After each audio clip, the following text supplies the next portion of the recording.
If you missed the first hour, we talked a lot about the COVID vaccine battles and the ridiculousness of the border we were just talking about in terms of how you cannot go into Canada because of COVID, and it'll be policed aggressively. But meanwhile, on the southern border, it's wide open. People are coming across with COVID all the time, which flies directly in the face of arguing that COVID is a major issue.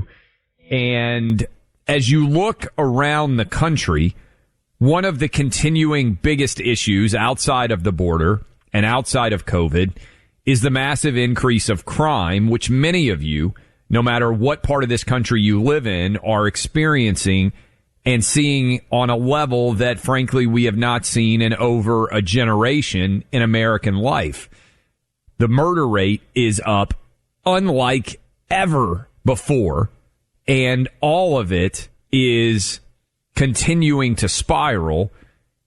And the fact of the matter is, Buck Sexton, a lot of the people who would be traditional allies of the Democratic Party are completely repudiating and rejecting the demonization of police, which has become such a massive part of the overall Democratic brand. And it's really wild to see when you actually look at the data of what's going on. Well, there's data that shows what people want, and then there's also people in law enforcement that are speaking out and saying that enough is enough, and that there has been a sea change in the way that law enforcement is supposed to be interacting with not just the general community, but suspects, people who are breaking laws. This is a result, as we all know, of the anti-cop BLM narrative that went into effect 13 months ago after the killing of George Floyd, BLM 2.0. Here is the police chief in D.C. who's making an argument about coddling violent criminals. But I'm going to tell you the truth. The real issue is we have a vicious cycle of bad actors who do things, no accountability, and they end up back in community. And the police officers, and I guarantee you when we lock up whoever did this, they will be no stranger to us. I promise you that. But it's been happening in communities all across our city. And I'm saying to you, enough is enough. I've been a police officer in this city for over 30 years. I've been born and raised right here in this city. Started my patrol career right here in this district. And the way that we're going and the things that we're trying to do, we want to help people. Yes, we should. But you cannot coddle violent criminals. You cannot. You cannot treat violent criminals who are out here making communities unsafe for you, for your loved ones, for me, for my loved ones. I mean, Clay, does he listen to the Clay and Buck show? Because we could just make him the featured guest on. I mean, I completely agree with him. And that's one thing I'll say about local law enforcement that gets overlooked. The libs love the FBI because they view the FBI now as the Praetorian Guard that they can send after the white nationalist January 6th insurrectionists. So you don't hear a lot of FBI criticism. They also spied on Trump. That's a whole other thing. Local law enforcement, Clay, it comes from the community they police. They're trying to keep their cities, their towns, their neighborhoods safe. And whenever you talk to at the actual police level, whether we're discussing New York, LA, Baltimore, Chicago, they're appalled by the narrative about cops at the national level that Democrats completely pandered to, and the fact that you're looking at another year here. We had a huge spike nationwide in murders in cities last year, and we're looking to have another record level of murders nationwide and shootings this year, and they're still talking about police reform. Democrats think if only the cops were a little more polite, so many other people that aren't cops would stop shooting each other. This is madness. It is. And to your point, I know, because I hear from some of these guys on a regular basis, there are right now police officers in all 50 states listening to our show, nodding along because they see it on the ground day in and day out.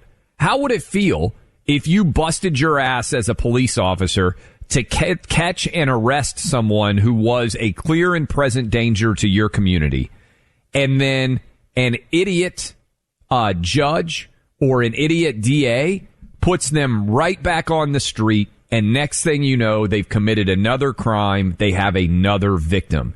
It's infuriating to these guys because you're telling them the job that they're doing, we're not going to support your efforts to make your community safer. And these guys see it all day long, every day, and then they hear it from the community that surrounds them. And then they turn on the news or they pick up a newspaper, and they are the most hated people in America. I mean, I still remember they canceled the television show Cops. Yep.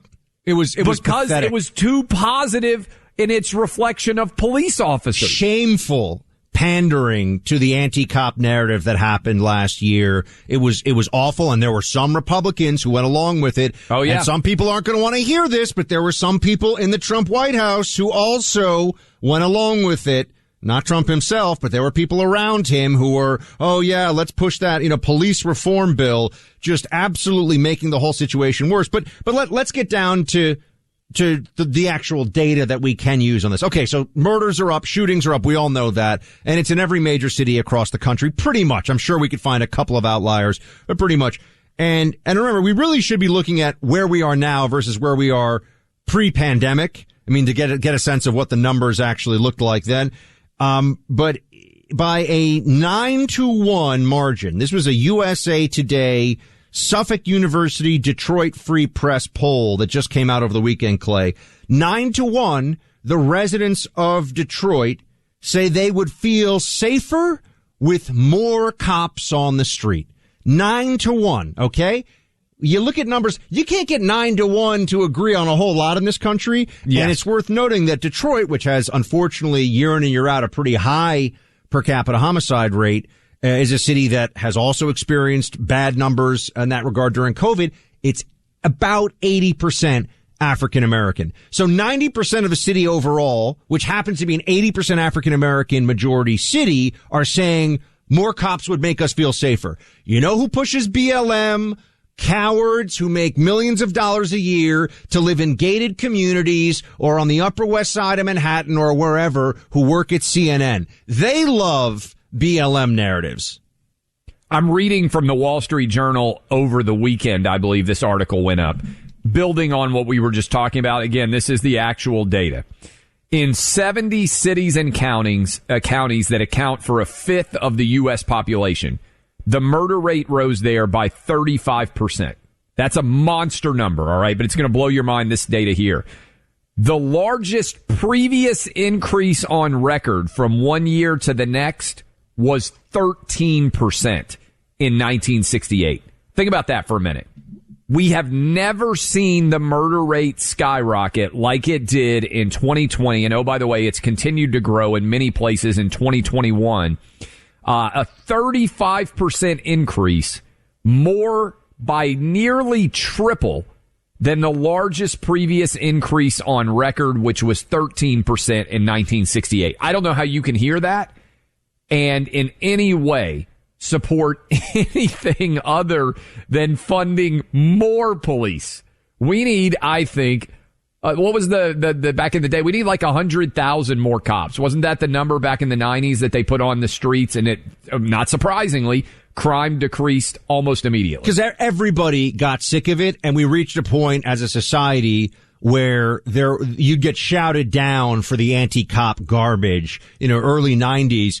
God bless them. Here in New York City, a lot of black pastors spoke out in the early 90s in support of the Giuliani. Yes. I'm sorry, not the early 90s, but when Giuliani took over, mid 90s. I can't remember the exact year now, but took in support of the Giuliani crime policies when he was mayor. That bottom line, they actually were saying, and Bloomberg. And then, to a large by the time Bloomberg came along, it was kind of like, do we want a safe, clean city in New York, or do we want something else? You know what I mean? Do we want clean, safe streets, or do we want? So yeah, the miracle had already happened in a sense, but there were leaders in the black community who spoke out in defense of what we all know everybody wants, which is safer, better streets for all of us, and communities for all of us to be living in. And it's just so frustrating because, Clay, some things are complicated. We could open up the lines here and have really in-depth, multi-tier discussions about decisions made when it comes to the war on terror, Afghanistan, the Iraq war. How do we deal with the illegal immigrant community in this country that's been here for 20 years? There are things that can be really nuanced, and there's a lot of, when you have an open border, be by choice, And when you have an anti-police narrative by choice and have a disaster at the border and a disaster with crime increases, this is right at the feet of the Democrat Party. These are decisions that they made, and we are suffering the obvious consequences of them. And everyone needs to know that, because the only corrective here is for the Democrats to suffer when it comes to their power as a result. And let's just go back into that number again for the increase. 35% murder rate, largest since 1968 when it went up 13% in a year-over-year basis. Who are the people that are bearing the brunt of the massive increase in murder? If BLM is true, then black lives are being sacrificed at the altar of defund the police, because over half of all murder victims in the United States are black, even though black people represent only around 12.5% of the overall population. So the unfortunate irony here is the people who bear the brunt of the increase in crime at the absolute worst level of crime you can have, which is murder, are black. And that is the group overwhelmingly in Detroit that is saying we need more cops on our street to protect us. And that is not a unique to Detroit perspective. Vast majorities of Americans, white, black, Asian, and Hispanic, all over this country, want more, not less police.